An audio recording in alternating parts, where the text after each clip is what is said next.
Ladies and gentlemen, this is Harinet Zete. My name is Annette Sheckler, and I'm your host today.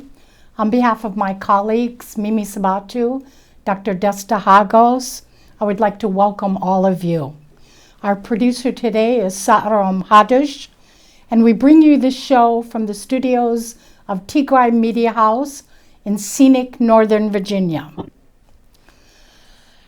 After more than 2 years of war and siege against the people of Tigray, it is clear that hunger came out the clear winner, not the relentless volley of bullets or the bombs that rained from the sky to every corner of Tigray.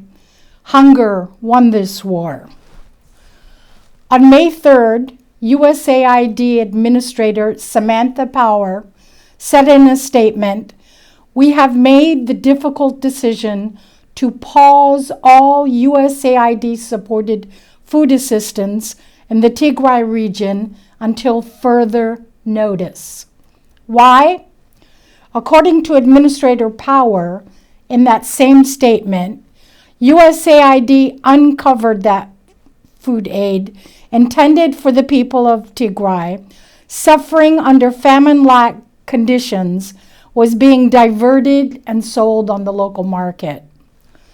This diversion has dealt yet another blow to innocent civilians suffering needlessly due to recent conflict in northern Ethiopia, where millions of people are experiencing acute food insecurity. And so people suffering under famine-like conditions are being denied the life-saving food they need until the program is reviewed by USAID. This, according to Administrator Power, was a difficult decision, but the best course of action. A difficult decision, but the best course of action. Today's guest will help us understand that difficult decision from two perspectives. Our first guest is Steve Hansch.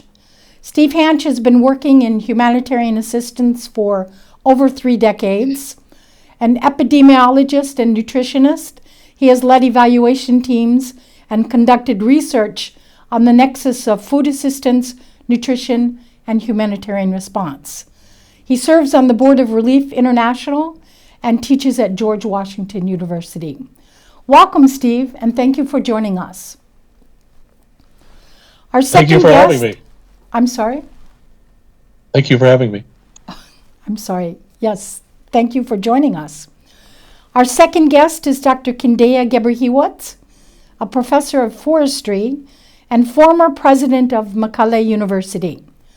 Dr. Kindeya formerly was in the TPLF Office of External Affairs and is currently the cluster head of the IRA's Transformation and Social Development. Welcome, Dr. Kindeya, and again, thank you for joining us. Thank you, Annette, for having me. I'm going to first turn to Steve Hansch to walk us through the nuts and bolts of food aid. Steve, what is food aid? Is there a difference between food aid and food assistance? And where do these food commodities come from? Food aid has been around for 100 years. The United States donated a lot of food aid to Russia and Europe before, during, and after World War I. But it became more institutionalized about in the 1960s when the U.S. government created a Food for Peace program. And then the U.S. government also, working through the UN system, which at that time was still kind of a new thing, they worked with other governments to create the UN's World Food Program. The U.S. food aid account from the appropriated by U.S. Congress has been around $2 billion a year for most of its history. Meanwhile, the World Food Program has grown enormously over the years. And then in the last few years, they got special accounts from the U.S. government that have roughly doubled its overall size. So food aid overall is something that is ranged between, on a global basis, when you add together all the donors, about between $4 billion and $20 billion of of a combination of food and then increasingly handing out cash. So it became more popular to talk about food assistance a couple of years ago, which took into account that it wasn't just food that was being given, a food ration that was being given, but also other assistance, including rations and agricultural assistance and seeds and cash vouchers. Food aid in its modern incarnation is kind of divided between development purpose and emergency purpose. So it's about a little bit half and half. Actually, more and more is going toward emergency purposes. For Ethiopia, a very large portion of food assistance has been going to Tigray for a very long time. I mean, for decades. And but from the U.S. government point of view, as well as from the UN's point of view, the whole of the Horn of Africa is a concern, including southern Ethiopia, the Somali region of Ethiopia, and even in good years, there's emergency food assistance being provided to many parts of Ethiopia as well as Somalia. Thank you, Steve. Dr. Kindeya, could you give us an overview of the food situation today in Tigray? Well, thank you, Annette, for having me, and also the Harinet Zete. Well, in Tigray, since the war broke in November 2020, there has been multifaceted humanitarian and other problems that has happened in Tigray. And especially since June 2021, there was a complete siege to the region. And as you know, when the war launched in 2020, in November, it was a harvest season, so our farmers couldn't harvest. So the whole year that is supposed to be harvested has been also looted and destroyed by all parties to the conflict. And then, especially since June 2021, the whole Tigray was completely blocked. So there was no all the basic services to Tigray has been blocked. So there was no proper harvest because even during that summer season, farmers couldn't get fertilizers, agrochemicals, seeds, and etc. So that has continued till the brief unilateral cessation of ceasefire in March 2022, and then the last round of fighting that lasted from August till October, actually till November. So almost the whole conflict, the war, has been synchronized with the harvest season. So that has really made the humanitarian situation in Tigray very worse. And there has been some intermittent humanitarian assistance, especially after the unilateral ceasefire, but then stopped, and then all the harvests were destroyed. And then we have the November 2 Pretoria Agreement that gave a window of hope for the humanitarian assistance. So since then, though not the way we liked it, but at least there has been some humanitarian assistance. But I think recently, around the beginning of April, the USAID has decided to pause all the food aid to Tigray, and that had made the life in Tigray very worse, because almost since the conflict broke out, we had like 5.2 million people of Tigray at the receiving end of food aid. Almost everyone, including the civil servants.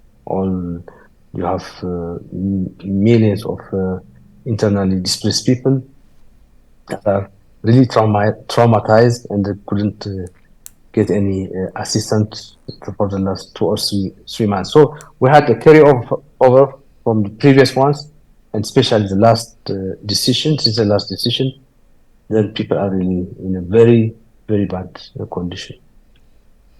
Thank you, Dr. Kindeya.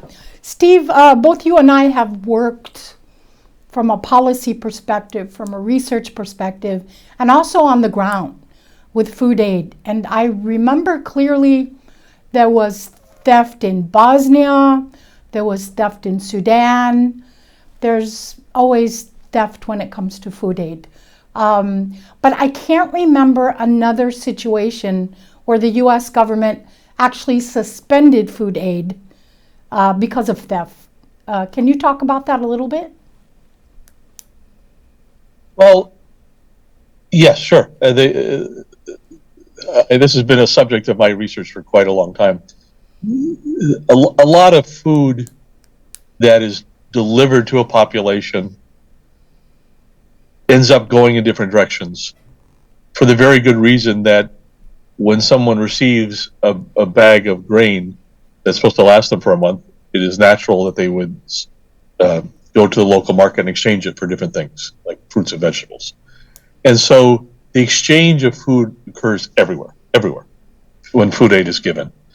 But it's a sensitive subject for politicians because they don't like to hear that. They want to think, oh, people will eat whatever they're given. And so there have been high-profile investigations and journalistic exposés and congressional delegations complaining about seeing food on the open market where they don't even know what they're talking about. I mean, it's just, if they see food in a market, they say, oh, there must be some crime committed by somebody. And then they start looking for whom to blame. In many cases, NGOs who have food actually sell it themselves, which is called monetization, which has been approved by Congress for decades. The U.S. Department of Agriculture is giving awards right now for monetization in West Africa.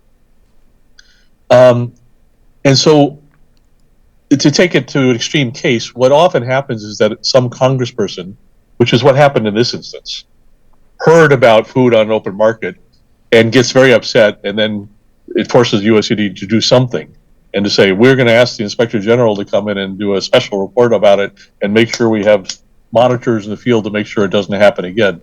But you're right, I can't remember ever hearing about food aid being shut off for it.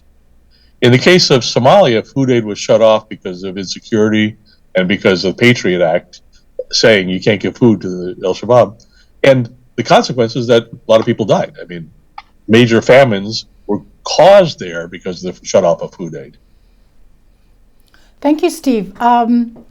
Kindeya, do you have any information about the particulars of this so-called theft in Shiraro?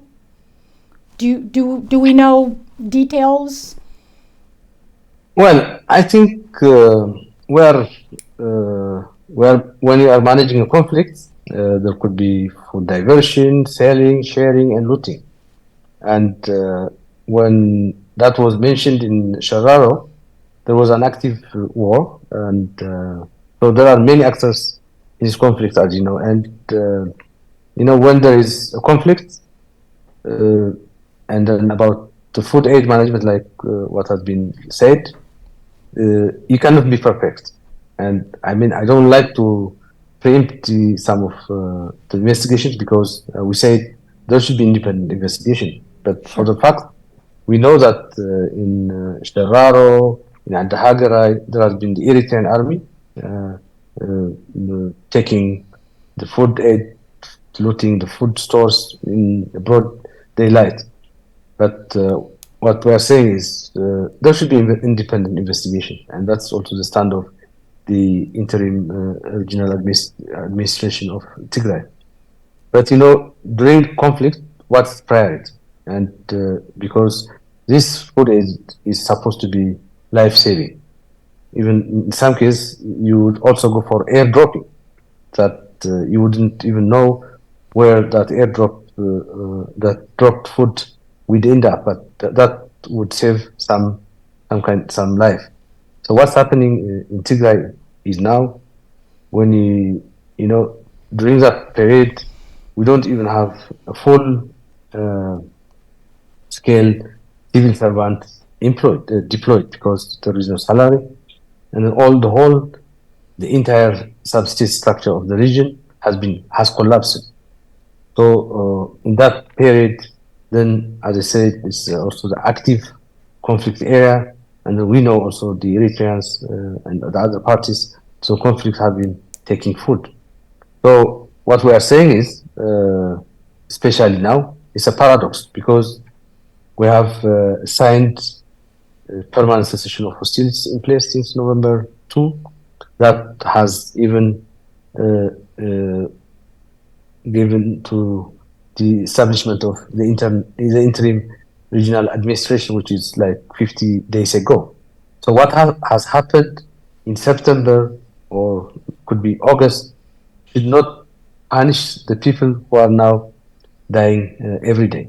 So our stand is there should be independent investigation. Actually, as you may have heard, the regional president Getachew Reda has already assigned a high-level committee that will look over and to investigate all the allegations throughout Tigray, and even each city where, especially where we have those IDPs, have also established task forces to look into all the allegations. But we cannot say that it is it's perfect.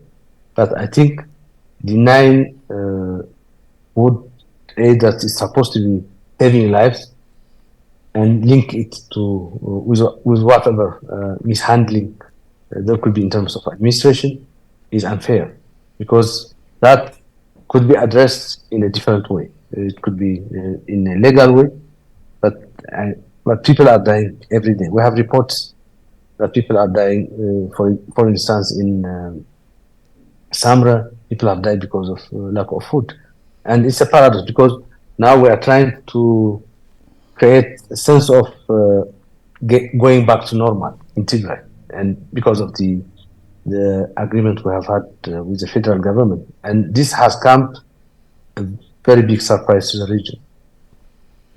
Thank you, Kindeya. Steve, I know you have quite an extensive background in nutrition. Can you talk about nutrition among children and the short-term and long-term effects of malnutrition on children?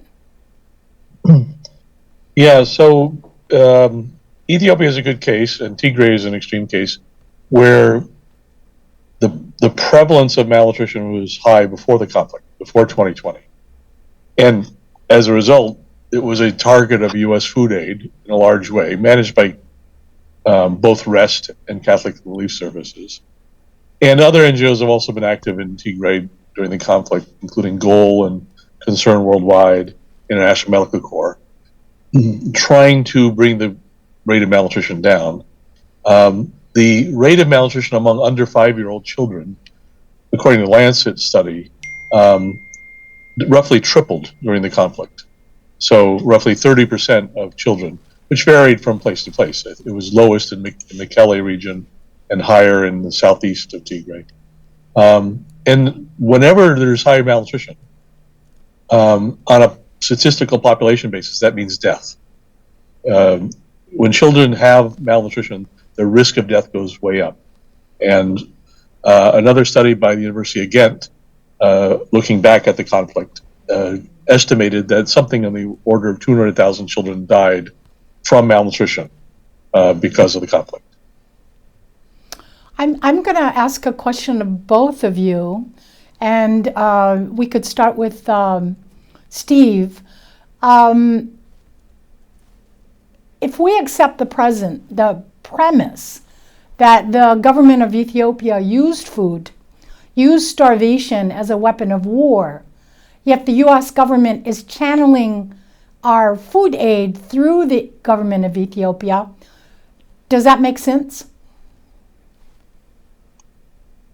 Well, the way you frame it, no. I have said out loud in many occasions, the Ethiopian government learned better than any other government in the world how to play the game of food aid and how to get food from the U.S. and the UN, so that it was often channeled through the Ethiopian government. Thank you, Steve. Kindeya, would you like to comment on that? Well, I think what matters for our people is to get the food aid. It doesn't matter how it's channeled. And as you know, we have also signed the Pretoria Agreement with the federal government. So one of the things that have been put was the unhindered humanitarian assistance. So I think, and in most cases, it is them, the humanitarian agencies, that are even managing the food aid. It's not the Tigray, the government of Tigray, because the government of Tigray only facilitates. But we know all WFP, the CRAs, and all the other agencies, they just bring the food guys from Djibouti or from Adama to the local Kabbalists. So I think for us, it's not how it's channeled. It's just to get the food. Leaving aside the fact that food aid is now suspended, what are the biggest challenges right now in Tigray to food aid, getting to the right people at the right time? Well, as I've said earlier, we have more than 5.2 million people depending on food aid, and we have millions internal displaced people. These people are really traumatized because since the Pretoria Agreement, people that give a window of hope for people to have unhindered humanitarian assistance, and most of, especially the IDPs, would like to return to their home. Like people from Western Tigray, they used to be well-to-do. They used to produce surplus, but now they are depending on food aid. So they would choose to go back home than waiting for the 15-kilogram grain. And then even like South Tigray, Europe, and many parts in northwestern Tigray and also in central Tigray. So they are really traumatized. That's not what they have expected from the international community. Whatever misgivings or mishandling there could be in terms of all the allegations, but it should not really punish the victims that are already traumatized people. And the impact is really worse, like what Steve was saying, on children, on women, on the elderly, and as I said, that people are. So I think linking life-saving support and investigation, for me, it does not really sound good, especially from humanitarian agencies like the USA. We are very much thankful to the American people, the government, for facilitating all the peace agreement, also the support. But I think this time around, many people are really traumatized. So, Annette, you know that I worked in Tigrayan refugee camps in Sudan in the 1980s, and I was able to do nutrition surveys of all the camps on a routine basis and identify which children were malnourished and get them into feeding programs. That's a good case. Refugee camps often allow for good data to be collected. Mm-hmm. But inside of conflict zones, it's very often the case that the opposite is the case, and that people can't get in and that people can't collect decent data. And that's been the case for Tigray for the last 2 years, that there's just very little information about who is in trouble and where are the needs, and follow up of children over time. The few studies we have suggest that the rise of food prices is affecting everybody. That's actually a problem worldwide, across Africa, but it hurts the poorest the most. So that we have some evidence that access to fresh fruits and vegetables and cooking oil has particularly gotten worse in Tigray. But you asked the question, what is the main barrier? I think from the point of view of experts and professionals in the field, it has been a relative lack of good surveillance data or survey data or other data to identify where to help the most. Kindeya, are as Steve suggested, distributing food aid, evidence-based approaches are clearly the best way to get food to the right people at the right time, in the right place. Have you seen, or in Tigray, are outside external investigators allowed into the region we know during the course of the war, the media was not allowed into Tigray, so we still have a very unformed understanding of the reality on the ground. Just a couple of questions. One is, are there NGOs, UN agencies, etc., in Tigray working on logistics and so on for food once it's not suspended? And then secondly, visually, do you see hunger in Tigray? I mean, again, talking about it from the outside, we have a very hard time trying to visualize what hunger looks like right now in Tigray. So perhaps you could speak to this as well. Well, Annette, there are still NGOs working in Tigray, but there could be here and there very few support. But the food aid is the centerpiece of all the humanitarian assistance. So there could be some nutrition supplies by UNICEF and other agencies, other international and local NGOs. As a matter of surprise, WFP also suspended the nutrition supplies, not only the food aid, but I heard they will be resuming soon. But I think the most important is, as I said earlier, if we are going to link that, then people are not even sure, even if it started, people are not really confident when that could even be paused or suspended. So, well, hunger in Tigray, yes. I mean, people are dying. As I said, there are numbers. I think those will be public soon, but I think we are seeing people malnourished. I mean, like in Maale, you would find children in the streets begging, and you can even see the physical fitness of all these children, that they are really hungry, and the impact is clear. Is it worse in the rural areas, or? Yeah, I mean, one of the problems is we don't have full data because, as I said, the entire substate structure has collapsed. So it's recently that the regional administration is back in place, and with all the whatever support we get from the federal government, we are trying to establish the regional administration, the zones, the areas, and the waradas, and etc. So since that is not fully rolled out, you cannot even get full data in what's happening in the region. And of course, now we have some communication, and what people are really, this is really the top agenda in the region, the food aid. We're talking about like 5.2 million people, and it's really serious. And that, as you know, there's a program that USAID funds called the Famine Early Warning System, FEWS, also FEWSnet. And it has been mapping. In fact, it was created because of the famine of 1984-85. And it has been mapping every country in the Horn of Africa for over 30 years. And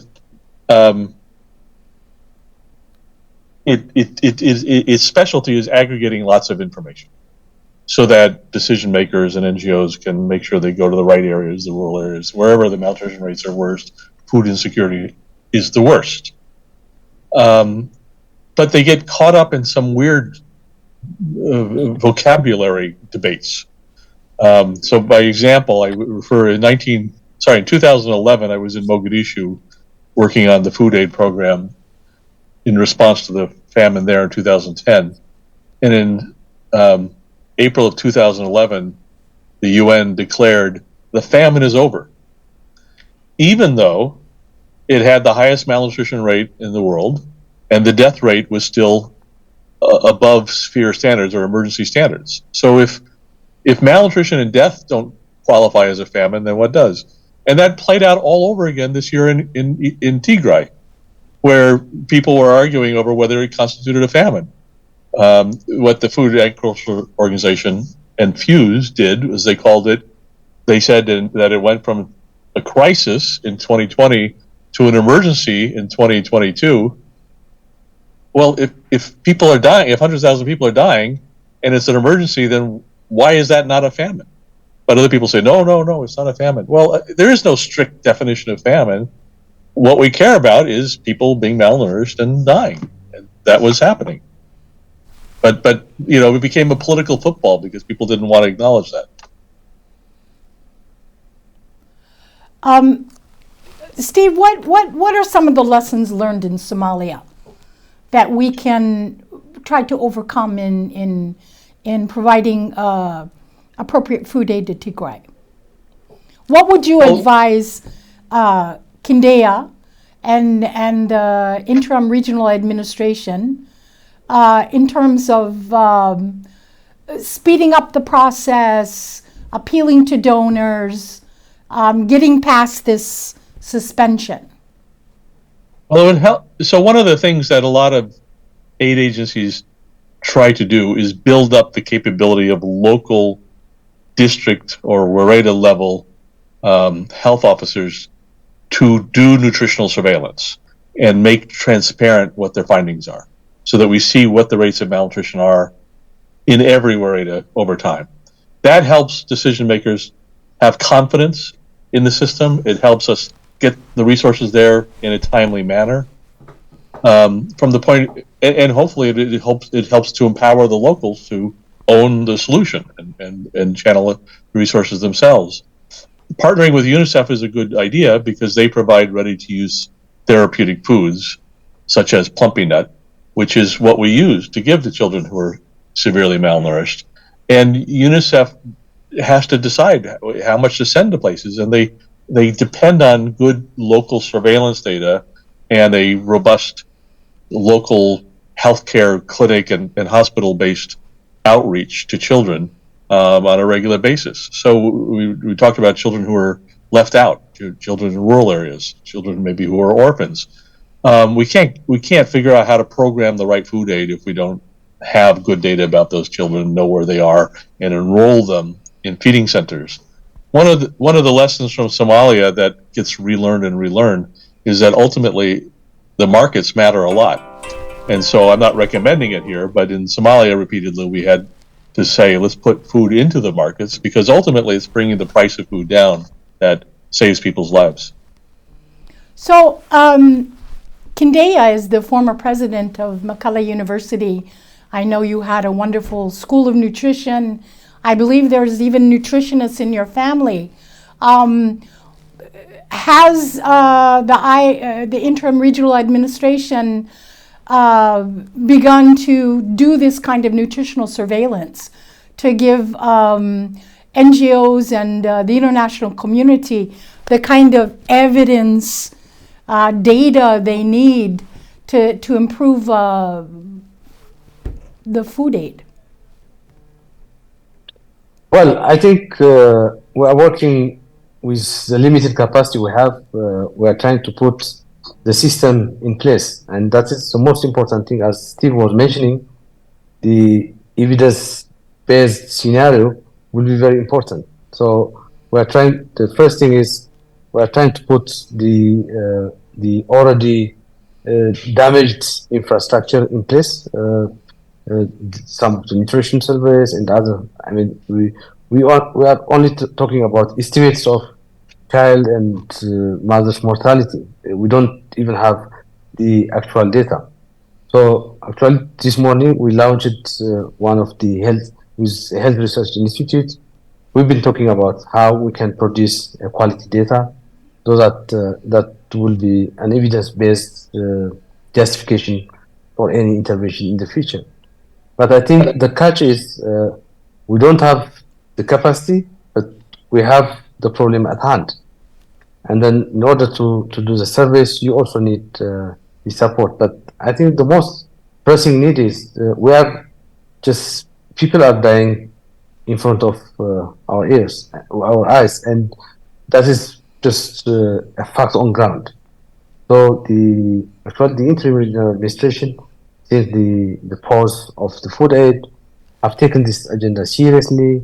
And then, as I said, we have task forces, we have different high-level committees working throughout the region, and we want to establish the facts. And I'm sure the aid agencies are also doing the same. And our hope is sooner, not later, we'll converge and then see what has happened, what has really transpired in the last few months, and then do a solution. But I think the long-term solution is not to use a parallel structure of implementation.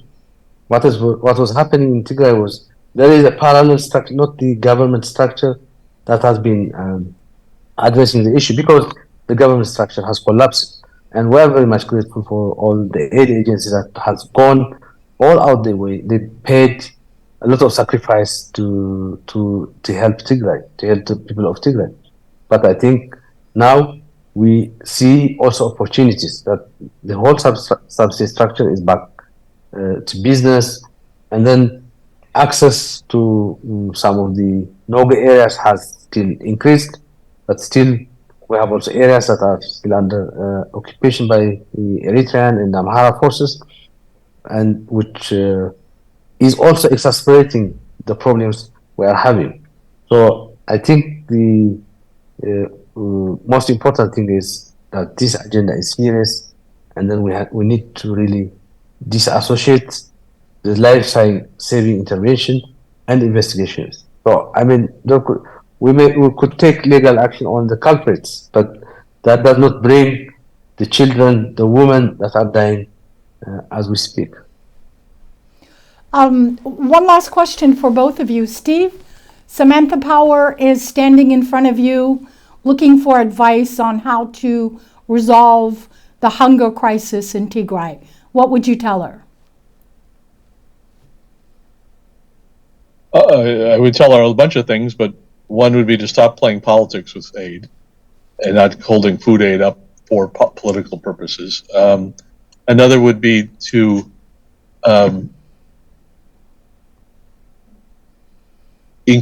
frankly, just increase the amount of aid going to areas where there's severe malnutrition, which is not just Tigray, but it's also the western parts of the Afar region. I've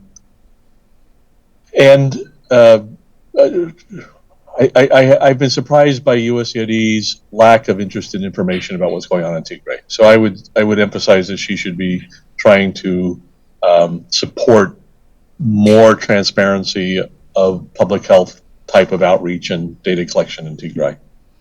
And Getachew Reda, the president of the Interim Regional Administration of Tigray, what would you tell him? Steve. Oh, you're asking me? Yes. Oh, I'm sorry.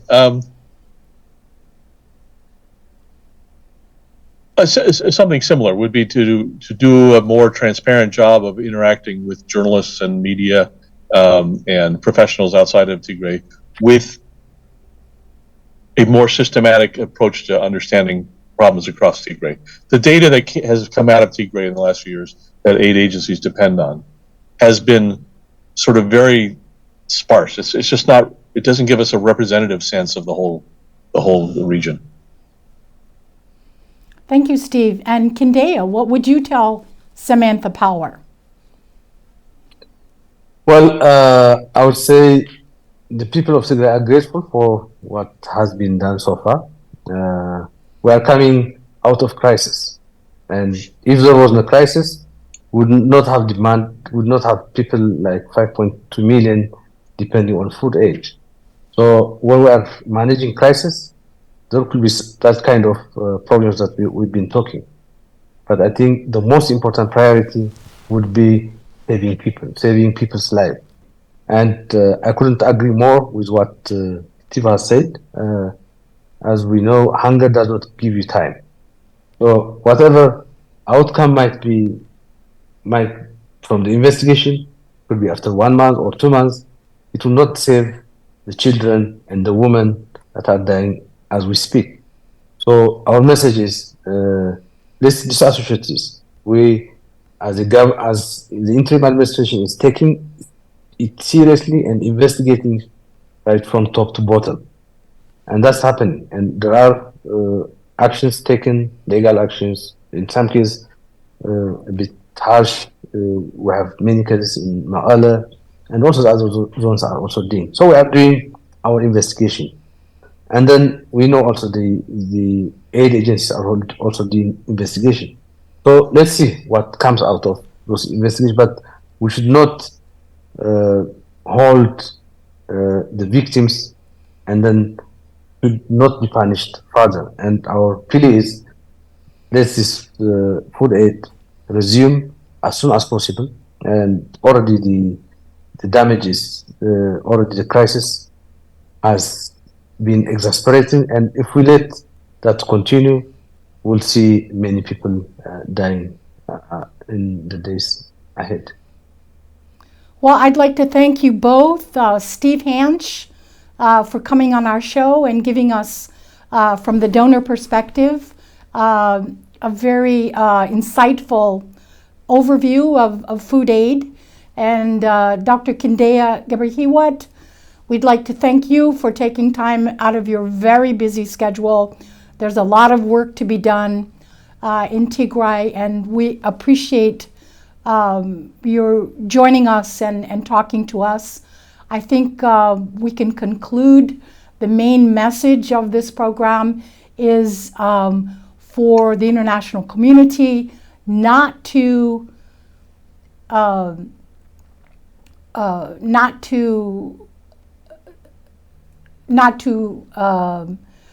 use this situation to buy time in terms of food aid, and certainly not to punish the hungry people of Tigray for theft that we know occurs with food aid and what appears to be theft and may not be theft. So again, thank you, ladies and gentlemen, and see you next time. Thank you, Annette, Thank for you. having us. Thank you very much. Thanks, Annette. Thank you both.